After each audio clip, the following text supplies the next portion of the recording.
हजार हजार रुपये लुटौनी लो तने दुआर के बात पैसा तनी मन सहमत था तब चुप लो कहाई छे छड़ावा कहां गई भाई मुते अब जब भगवान राम जियो हथियार उठाओ तनी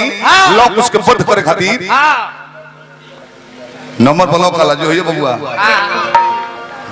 तनी कर जब बाबू देख नंबर बोलो कोला होई अब जानी मालिक जियो भगवान राम बाण उठोले बनी कि लड़का के जान ले ले और से लोग उस बाण तान दल बलो तबले मलिकार स्वयं वाल्मीकि महाभारत के त्राहिमाम हमने के लोग के प्रजा होई जो बबुआ तब लोग के यह शिक्षा देले बनी हम हटो लड़ाई रोकले बनी आ घरे लोग कुछ लौटल बलु वाल्मीकि जी लौटल बनी आ लोग कुछ जाके बड़ाई करता लो कि माई आज हमने के वो कहले बनी जा रामचंद्र जी के नाम सुन ले बलु बाबा लिखले बनी रामायण में हमनी के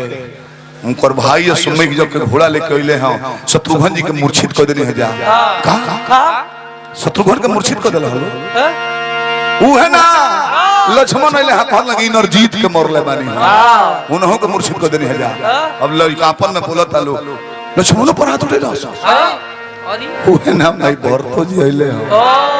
उन्हों के मूर्छित को ढाई देले बनी जरूरत है पो हनुमान के बांध देने जब फेड़ा में हनुमानों को बांध देले बड़ा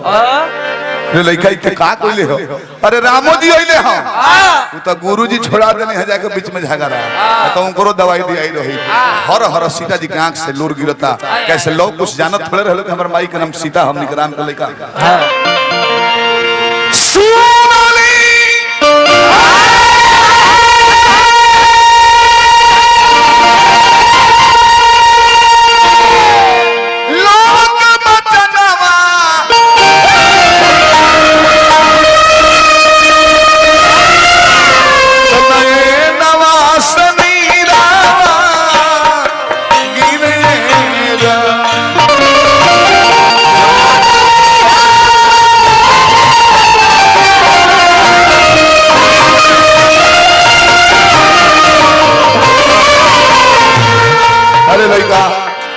उन्हीं के हवा साना तानावा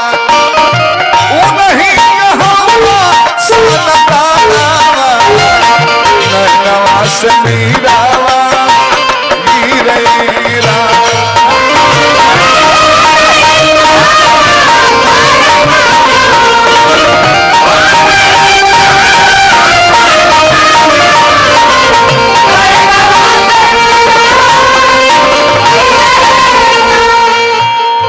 का कहत माई कहली हां तार माई तपस्विनी ना होई तार माई सीता है वही रामचंद्र जी के लइका होलो तू दोनों जना आ दोनों लइका रोवत लो आ वाल्मीकि बाबा हर हर रोवत है अब मैया जानकियो जी रोवत तेज दिहले हमरो